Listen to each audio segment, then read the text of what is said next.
Welcome to the Type 1 Lifting Podcast. Now enjoy the show.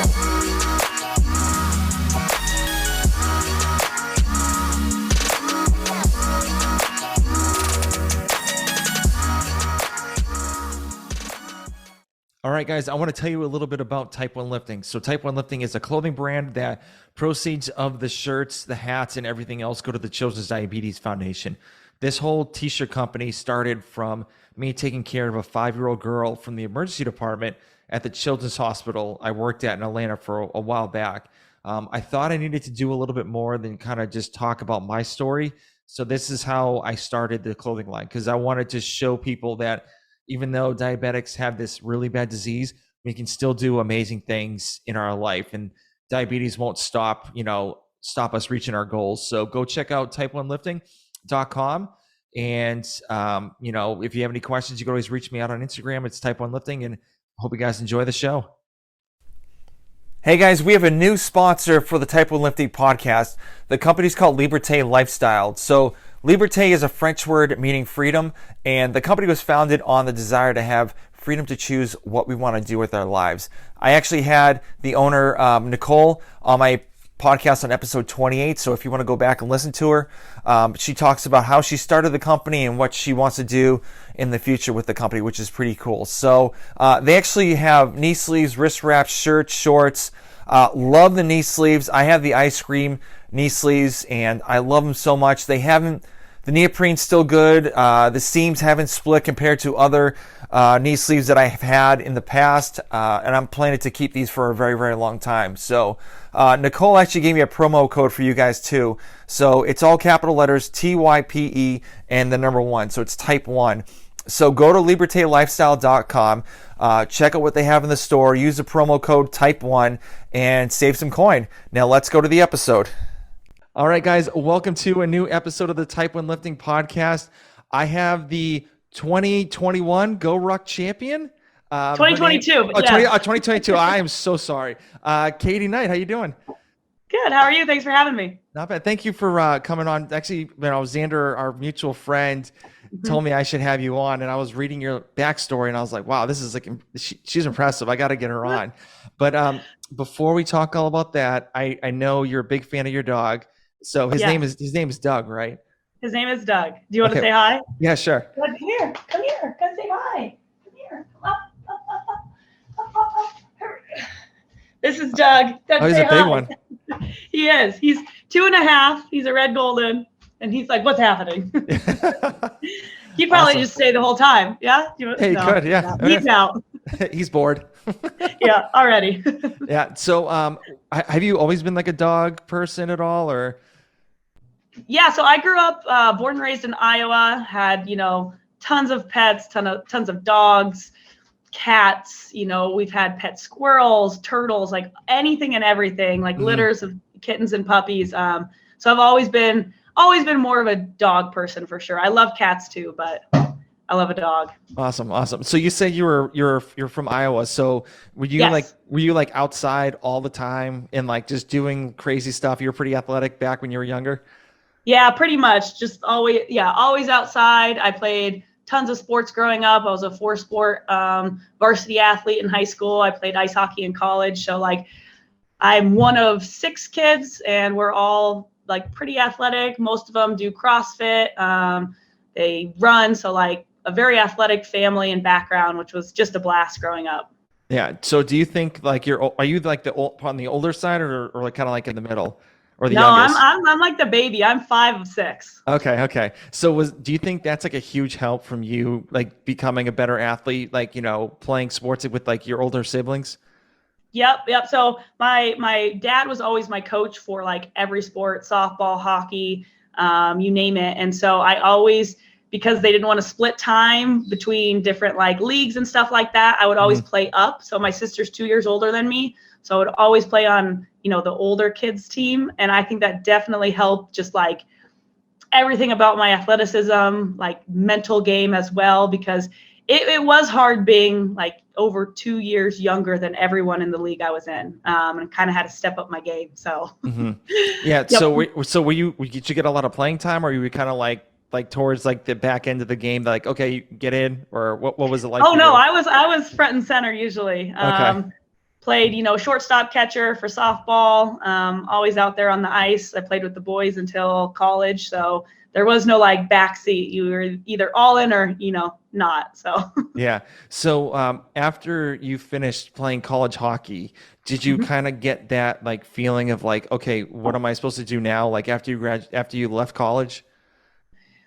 When it came to athletics, like a little bit, I got pretty like into CrossFit in like 2016, Hmm. and kind of like put all my effort and focus into there, and then finally kind of broke into the ultra scene. And like 2019 was my first like ultra marathon, and since then I've kind of just like made my way in the things I love to do, and that turns out to be like a hybrid athlete where it's strength and endurance.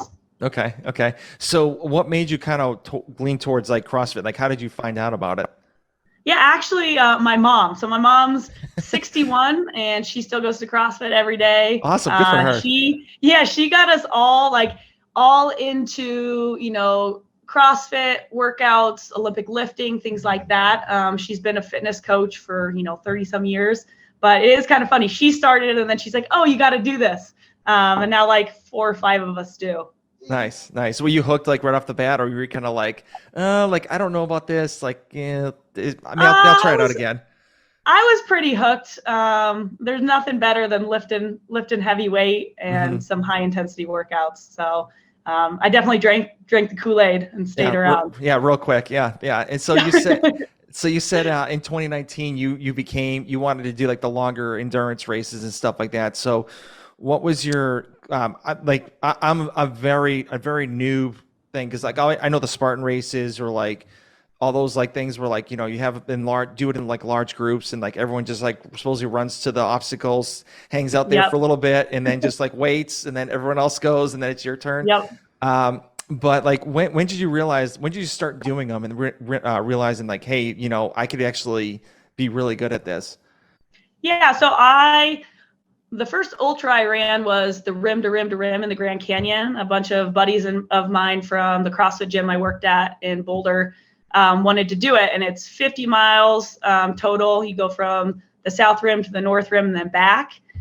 So that was like my first taste of like something very long. It took me around like 15 hours to cross and go back. It's pretty insane. The elevation gain and drop on both sides of the canyon Hmm. is pretty massive. And I'd never seen the Grand Canyon before. So the first time I actually saw it was when the sun came up and I was at the bottom. I was like, oh, this is why people like coming here. Let me just suffer for 24 miles more. But so that's when I first kind of got into the ultra scene. My first Spartan race was actually a year ago next weekend. So I've Okay. only done 4 or 5, and I realized they go pretty well for me. So, you have the running, and then you have the strength when it comes to all the obstacles, the bucket carries, things like that. And so it plays in my favor. But yeah, I've always done like the ultra distance for the Spartan races. So those are 30 miles. Hmm. So obviously like running 30 miles is very, very, very long. And so how do you train for that, especially like in the mental game of like, just keep on going, like, one foot ahead of another. Like how do you do that? Yeah, I mean, this is literally just like what you say. I don't have any like magic, thoughts that go through my mind. It's just basically you have to keep going because the alternative is to stop, and then you're not going to do that. So you just keep going. Yeah. But to train for that, I mean, I spend a lot of time like on my feet, hours on my feet, long runs, long bike rides, to kind of get in that mindset. Um, yeah, and then like the high intensity workouts and stuff that also kind of helps with the mental game of like keep pushing, keep working hard. So the strength component of my workouts also contribute to like my mental toughness in ultras. Yeah. And you've done like some 24-hour races too as well. Yeah. So So, I did Spartan Ultra World Championships. That was in Telluride last year. And I got third, technically second, but on a penalty technicality, I got third. They canceled it this year. It was supposed to be in Tahoe this weekend, but the smoke and fires up there, they had to cancel it. So a bunch of buddies and myself are doing 50K on Saturday and a 50K on Sunday this weekend. So that's on Saturday. And the Sunday race has like a ridiculous amount of elevation gain. So that should be fun. And then I did World's Toughest Mudder last November, and I'll do it again this year. So I'll have to, defend that title that lots of people are coming for, but. Yeah. And so you also won this year's Go Ruck championship too. So how did you find out about that? Do they kind of rope all the hybrid athletes in, say, hey, we got this challenge or we got this competition, come do it? Yeah. So they announced it, and a friend of mine told me about it, and you went and applied. So you had to apply. They picked 40 females, 40 males, and then you all showed up for a 2-day competition. That was pretty brutal. There was multiple events each day, everything from a 12-mile ruck on the beach carrying a very heavy flagpole to very fast, hard, intense workouts. And how heavy were those rucksacks? So women usually carried 35-pound plates in the ruck, and then men had 45 pounds. Okay. They didn't round up to 50? No, I guess not. We did a mile sandbag run where you had weight on your back, and then you also carried an 80-pound sandbag. Okay. So that got a little heavier. But yeah, it was super fun. Okay. And also I've noticed with those Go Rucks bags, they're okay bags. So did you get any bruising or any huge rashes on your lower back at all? No. So if you have them fitted well, they don't really rub. I mean, eventually, you're running 12 miles, it's going to rub, on some places your lower back or your shoulders. But you can put tape, you can put Body Glide, things like that, which will help. Okay. But those bags, and not just because I'm a Go Ruck athlete, but they never break. That's a good thing. So it may rub on your skin, but they'll never break down, at least. Your body might, but they won't. Yeah, that typically happens. Obviously if you get a real shitty bag, pardon my French, it's gonna rub against your back and stuff like that, and it's not gonna be the greatest bag. But obviously I know Go Ruck's done a lot to make their bag look really nice. Even they brought it to the CrossFit Games too, which is pretty cool to see. So and they have really good sand kettlebells and sandbags. The sandbags are pretty impressive as well, because I've been at CrossFit gyms where the sandbags just fall apart, right? But these are pretty heavy duty, so it's nice to have. Yeah, I've actually trained somebody on a sandbag, and they let it go and literally just sprayed everywhere, all over the floor. Oh no! Oh my gosh! And it wasn't sands. The way this company did it, it was it's this company called Escape, I think. Okay. And so there was this handle bags and stuff, and so I made it into a huge ball so he could do sandbag squats with it, holding it in front of him. And he just let it go, and this all these it looked like a glitter bomb just blew up everywhere. And I'm sitting there oh my God, I gotta clean this up, and I gotta throw this bag out. And it was an 80-pound bag, and I was sitting there oh geez, oh my God, this is awful. But yeah. So you gotta switch to Go Ruck bags. I know we gotta, they gotta definitely. There you go. So with the 24-hour competitions that you have done. Obviously that takes a lot of, damage to the body. And so how do you handle, the whole nutrition phase while you're doing the competition, and what do you do for recovery after? Because obviously I don't know how I've never done a 24-hour challenge of running. So I can't imagine. Yeah, so the 24-hour races are usually certain distance loops, and then there's about 20 give or take obstacles per lap. So think about it as NASCAR. So you'll run a lap and you'll come back into your pit station. Usually have a team there that helps, they have water refilled for you, they have snacks, whatever that you need. So for the nutrition wise, as the race starts, you're, taking on more things like gels, very fast liquids. You always at least a bottle a lap, 500 milliliters a lap, because when your hydration goes, you just kind of, you're out. There's nothing, you can't come back from dehydration. Yep. Lots of sodium. So I work with a company called BOA. It's a sodium spray. It's got 170 milligrams of sodium per spray. That's good to put in your pack. You take it with you, avoid cramps. you're just sweating and losing so much per lap that like you're going to do anything and everything to just like stay energized. So like, yeah, you start out with gels, and then come like hour 12, it depends on the person. I go to things like pizza and oatmeal and whatever I want. Salty, sweet. You always want like a huge array of different types, to like, depending on what you want at that point in time. And then, yeah, basically, when you get towards the 24-hour mark, it's anything and everything. So this last year I had, like, they went out to McDonald's and they got me like cinnamon rolls, because I'm a huge cinnamon roll fan. So they got that from McDonald's and things like that. So it's just like whatever it takes. But yeah, always lots and lots of water, BCAAs, electrolytes, and sodium. So yeah, I read a book like a long time ago. It was like a famous like ultra marathon runner.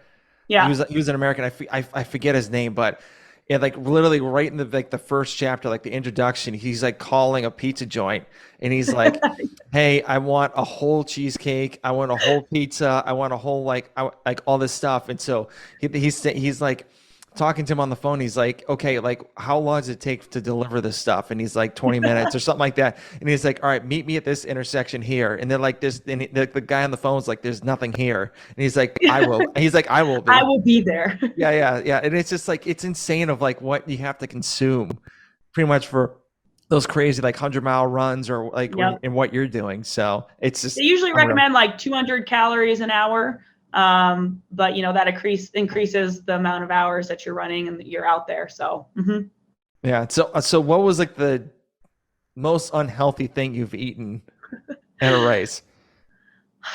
I don't even think there's such thing as like unhealthy or healthy, but if you're like, I would probably say, I mean, pizza or that cinnamon roll. I had a bear claw, those big like honey bun things. I've had those before. Sometimes candy, although I don't love candy because it's just like, it's so chewy. I love Uncrustables.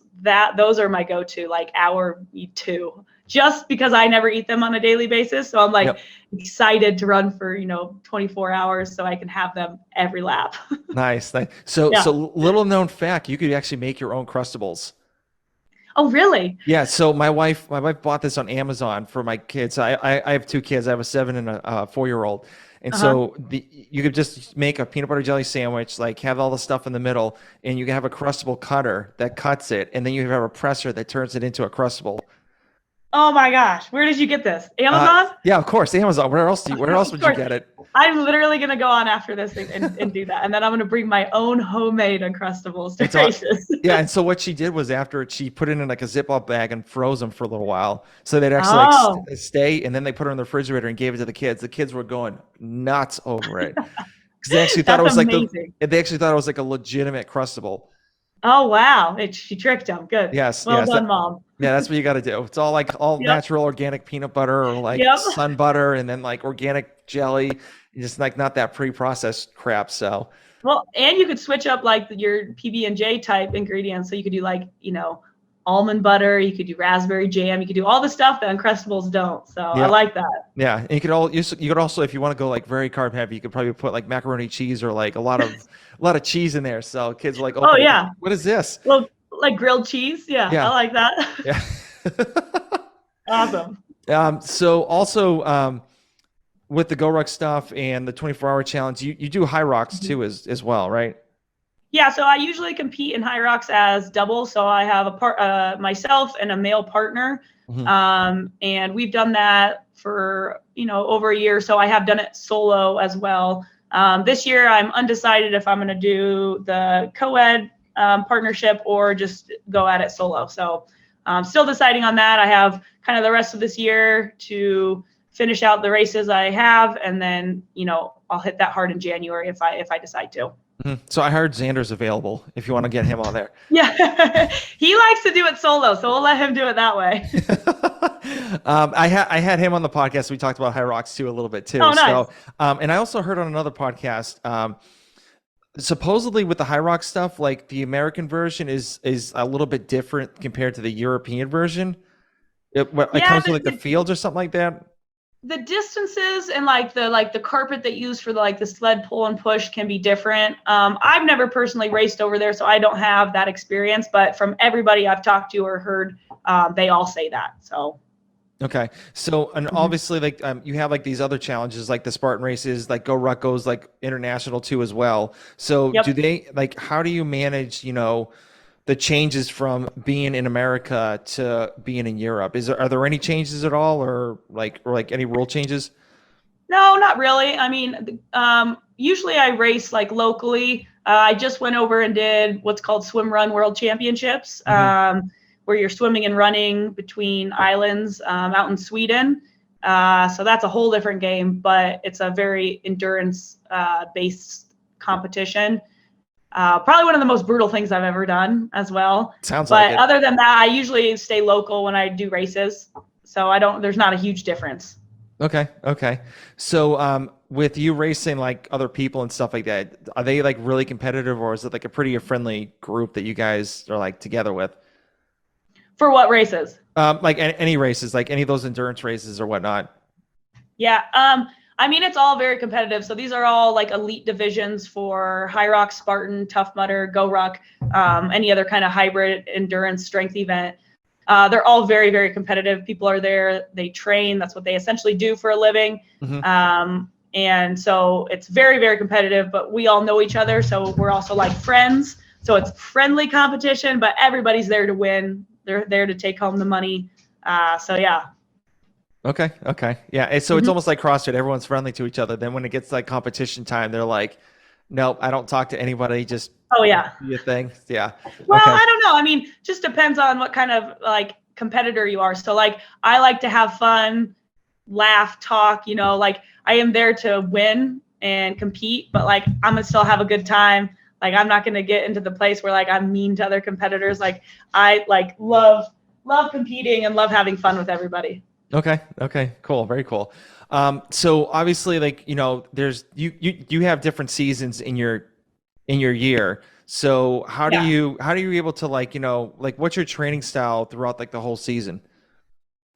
Yeah, so the beginning of the year usually is a lot of like the strength-based competitions, more of the hybrid, where it's a lot of time in the gym and then also on my feet running. So I'll usually split that up like 3 days of strength training and then 3 days of endurance work and one rest day. And then as we get towards the end of the year, like I had this 24-hour race coming up, that's all endurance.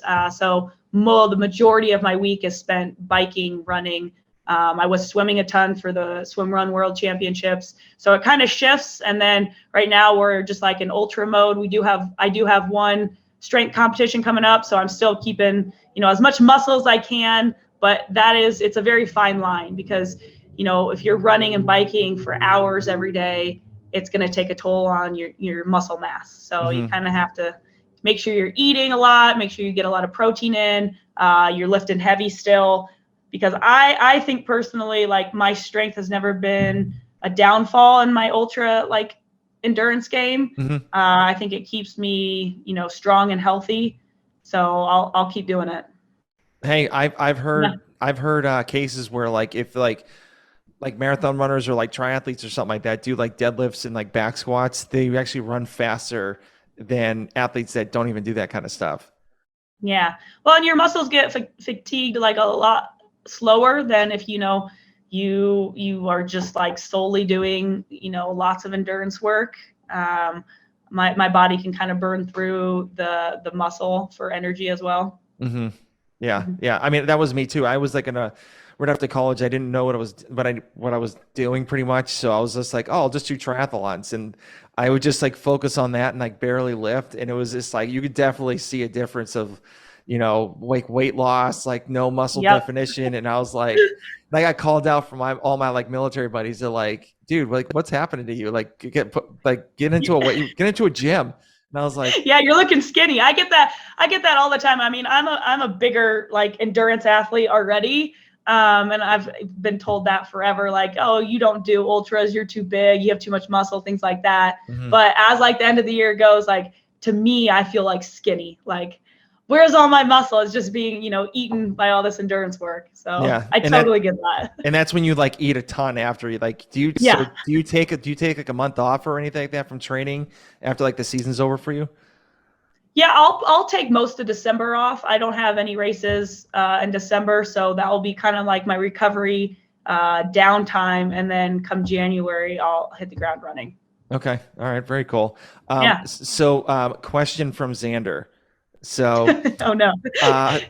so he said, what are your thoughts on the Spain Spartan World Championships being canceled? The Spain. Spartan race from Spain in Spain?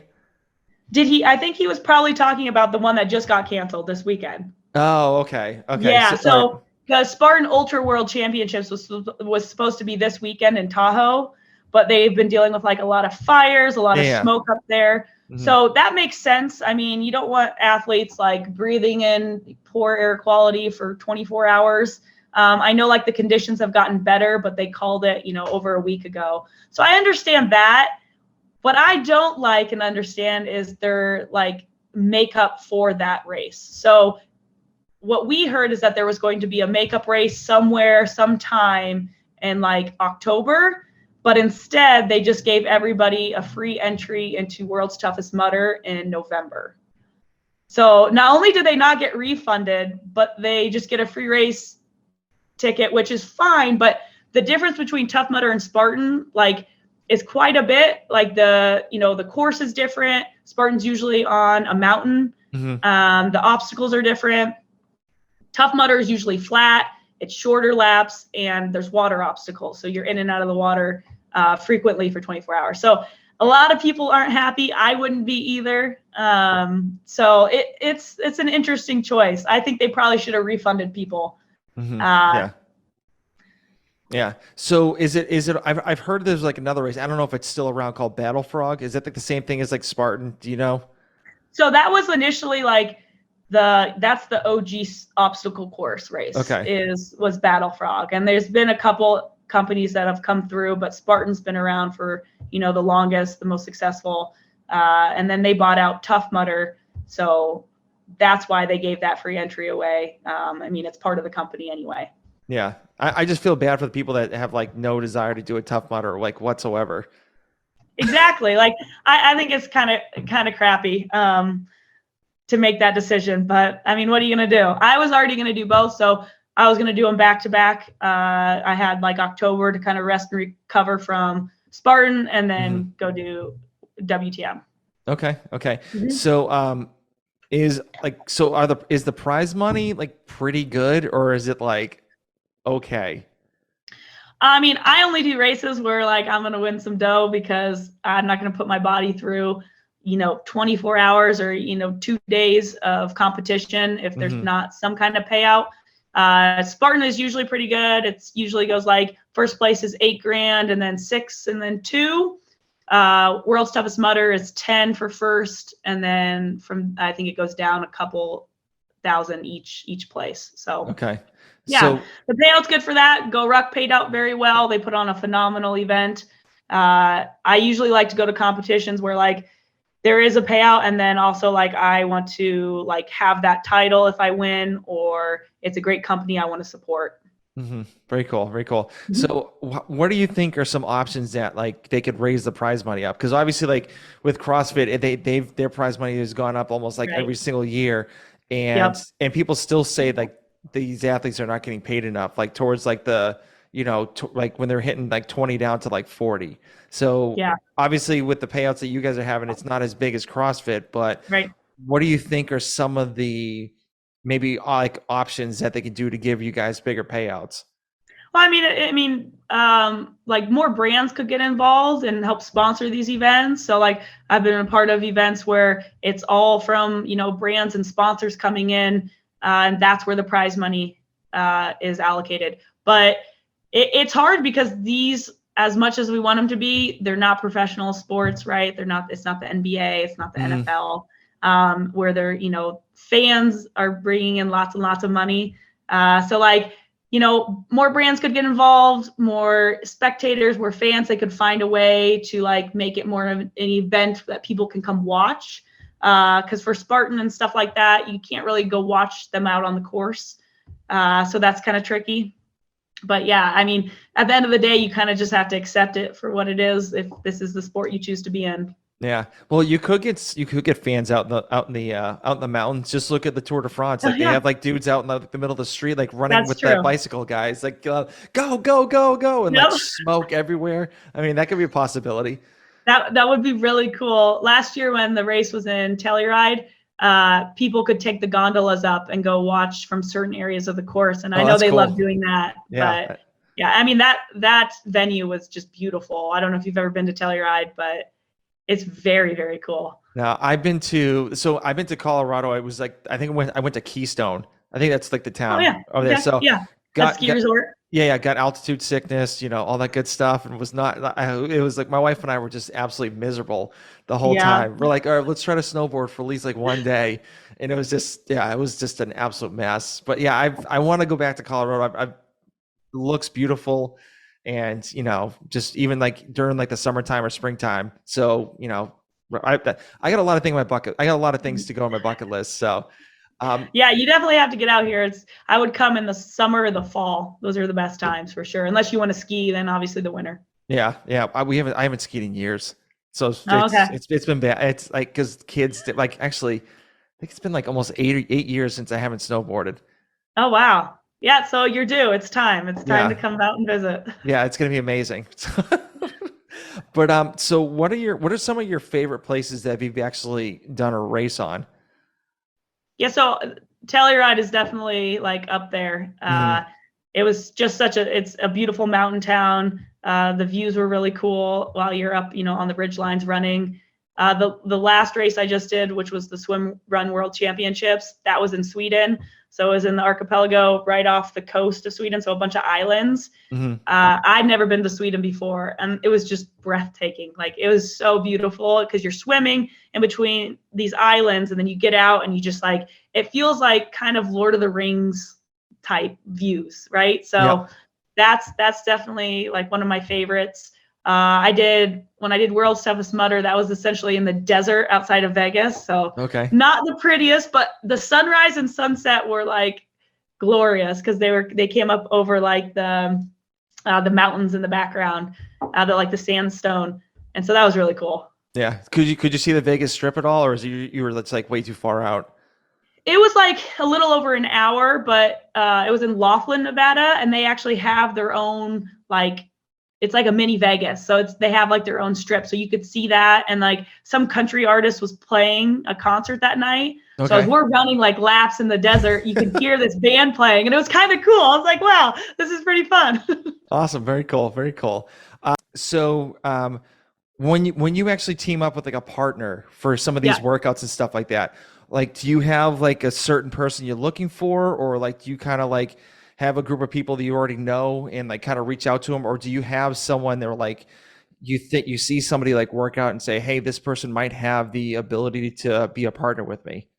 Yeah. So I love to train with people and in groups. Like I said, I've been in the CrossFit scene. I love getting in hard training sessions. I think you can be pushed to your hardest and top level when you have those kind of competitors with you doing Hmm. that. So like I've trained with Xander, I've trained with a lot of like pretty high intensity athletes in the CrossFit realm. So that's like my favorite for endurance. Like it's harder to find those individuals that like want to go as far or as hard or as long. I usually end up doing like long bikes and runs by myself. I'm kind of a lone wolf when it comes to that, but Okay. I'll always want to get into the gym and find someone who wants to lift heavy and go hard. Okay. So Yeah. when you're training all by yourself, what kind of Mhm. music do you listen to? So for the longest time, I didn't listen to anything, which is kind of crazy. But when you do races and ultras, that's usually not allowed to have any kind of music. Hmm. And so you have to get used to it because if you're always being motivated by the next song or the next, audiobook or whatever, you're not going to be able to do it when it comes to just like silence. Yeah. So Yeah. yeah, so I don't really listen to music. If I do, it'll be like a mix of whatever I'm feeling that day. Okay, because Yeah. usually, like when I was training for triathlons, I would play like techno music once in a while, and I'm like, Yeah. okay, I got this sick beat coming up. Like I know for a fact like, I'm gonna push it. But then there's like sometimes even when I'm training, like I can't like when I'm doing CrossFit, like I can't put headphones in my ears because Yeah. like I feel like Yeah. they're always gonna fall, and I don't want to like my weights drop on it or anything like that. So like I'm like the psycho that doesn't listen to any music while I'm like training Ah, whatsoever. see? So Yeah. yeah. You'd be a psychopath with me, Yeah, but but it's weird for me when I train or when I'm doing the open, like I can't hear the music when I'm working out. right. You're So just going. You kind of like black out and just go. Yes, yeah, unless exactly. there's like some like awful song going on and I'm like, this is terrible. Like I can't like I don't know why this is in my head right now. And then I start singing it while I'm like working out and I'm like, I can't this can't happen. I will take like sometimes playlists, and if I have a certain loop I do on my bike or on my run, I'll like know when I get to a certain spot when like a song comes on or the beat drops. And Mhm. so like I try to get faster and faster where I'm beating that as well. So that's if I do listen to music, it's kind of for training as well. Okay. Okay. Very Yeah. cool. Very cool. Do you play any games like while you're out running and stuff like that to kind of keep just Like like like head games. yeah, pretty much. Uh, Not really. Sometimes I'll just when I'm running or like doing these 24-hour races, I'll think, wow, what did I just think about for 10 minutes? Like your mind just kind of goes blank sometimes, or you think about anything and everything really. So Yeah. we're getting close to the end. Yep. So I kind of have some like rapid fire questions. Okay. And so, but they're not really rapid fire questions. Okay. I always say that because it like usually takes longer than it really, really Yeah. is. Good, because But I'm terrible at rapid fire questions. no, all good. So, for the rest of the year, I know you have like a couple races coming up. You take a break in December. Are there Yep. any races that you haven't done that you really want to do?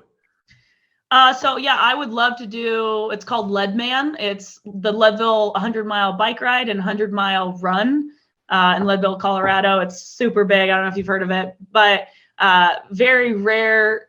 It's very rare people complete both of them because they're back-to-back weekends. Hmm. So that happens. It just happened like a month or so ago. So next year, that's an ultimate goal of mine is to go back-to-back for those. Okay. So, are you allowed to have like a triathlon bike with you, or like what kind of bike do you have to use? That's a great question. I don't know. Okay. All right, yeah. Actually, if you can get a triathlon bike, I'd highly Yeah. recommend it. So, Oh, highly for recommend sure. it. Yeah, yeah. Okay, so next question. I know it's getting close to the end of the year, but what are some of the goals that you have that you want to accomplish, towards the end of the year and maybe next year? It could be personal or, Yep. I don't know, athletic wise. Yeah, I plan to. Hi, Doug. I plan to defend my title for World's Toughest Mudder. That's one goal. Next goal is I just launched a bunch of training programs for my company, my online fitness company called Nighttime Training. Oh, cool. And so I hope to get to 500 clients by the end of the year. Shout out to everybody who's already signed up for all the programs. Like it's really cool to see that like love and support in the community. So that's definitely another goal. And then just continuing to train hard. And I work with 3 or 4 brands now as sponsors. And so just continuing to put out work for them and really promote their company, their products, because I only signed with the ones that I really love and believe in. So All yeah, right. those are about 3 goals I got. Nice. That was one of my questions. Like, if you had what are the reasons why you pick these sponsors? That was so you pretty much Yeah. said it. So Yeah. And it's like, I hate more than anything when people like work with brands and, sponsors and promote it on social media. And it's just like super fake, right? You mhm. can tell it's like they're just being paid. So like I work with BOA because I truly do use it in my training and races. I work with Beam, the CBD company, because I use their nighttime drink every night to just help me pass out. And then their CBD rub, like I used it before I even started talking with them about a partnership. Oh, cool. And Okay. then Go Ruck, just because I believe in everything they do as a company when it comes to like the very high quality products that they make, that they bring people together for like, rucking communities and rucking events. I've always been a big fan. I've had lots of friends involved like in the company and that do all the ruck competitions. So I really wanted to get involved with them. Okay. Do you have any other in spots like do you have any other like companies you want to be sponsored with? Well, it's a running joke on like many podcasts I've done is that I always used to wear Merrells for running shoes. Okay. And so I wanted for the longest time to get sponsored by them, but I don't wear them anymore. So, and they didn't want to sponsor me. So Oh, whatever. boo, boo, I'll boo. get them one day. Yeah, yeah. But yeah, I might potentially work with a couple other brands that I love and support. So I'll, announce those on Instagram and stuff in the future. All right, very cool. All right. Yeah. So what is in your gym bag? What is in my gym bag? I actually don't have a gym bag. I just carry everything with me. I've lost so many gym bags in my life and like jump ropes and everything I put in there that I'm not risking it anymore. So usually what's in my car for the gym? That's the better question. Okay. I have a belt. I have wrist wraps. I always have, the BCA drink that I mix and make. What else do I have? That's really it. I'm pretty simple. I don't like own a ton of gear just because I usually end up losing it. But Yeah. Okay, very cool. Yep. So this one's gonna go a little deep. So Okay. let's just say you're lying in bed and it's your last day on this earth, and you have wow. all your friends around your bed, and they're asking you like, how do you want to be like known as? How do I want to be known as? Like remembered as? Yeah, remembered as. I'm sorry. Yeah. Yeah. I would love to be remembered as someone who was very kind. I think that's really important, and people don't underestimate like what being kind can do in someone else's life. And just like that, I was very helpful and supportive. So like for my job, I work as a trainer for Google and then my own online company as well. I love to help people reach their goals. And so like, if I could be remembered as like someone who like, was very helpful and supportive. And then I really do hope to be one of the greatest hybrid ultra endurance strength competitors that has been. And we're just going to keep doing that by winning competitions. So. Okay. All right. I like that. Like that. So how did you become a trainer at Google? So I used to work at CrossFit Sanitas, which is used to be CrossFit HQ, Eric Rose's gym in Boulder. So I started there, and then I got into corporate health and wellness. I worked for Oracle, the big tech company. They have a big campus in Colorado, and then COVID hit, and so that shut down the campus, and everybody who was non-essential got let go. So then I found this job for the Google campus in Boulder. And I applied for that, and my past experience and knowledge, expertise, yada yada, got me hired here. So nice. So for someone that wants to start an online program, what have been the pain points for you with online stuff? Online programming. A lot of like knowledge and expertise when it comes to programming out workouts and training guides, training plans. That's very important that you know what you're talking about if you want people to hit their goals. So like I have a hybrid program. It's essentially what I have done / am doing depending on the time of year. And so I know it works. And then I have like more like an aesthetic program where it's like, it's called Body Shred, and it's people who want to like get back into shape, look good, feel good. And so having that knowledge to get people where they want to be based on the goal, I think that's number one. And then also just like, putting it out there and, promoting it and telling people that like, being supportive and positive about starting their fitness journey, because it can be a scary thing. I have some clients who like have never done a squat before, and I have some clients who want to win, half marathons, etc. So really just like helping them along the way and then promoting that to people. Okay. Very cool. Very cool. So where can people reach out to you if they have any questions about your online programming, anything with like, hybrid racing or endurance racing or anything like that? Yeah. So you can go to my website, nighttimetraining.com, if you want to learn more about the programs I offer. I offer one-on-one training as well. And then you can always shoot me a DM on Instagram, K80_night, K80 night, and with any kind of question that you have. I just realized it was just like Katie Knight that your Instagram. I was like, God, you just said that. I was like, How did I not realize that? I'm an idiot.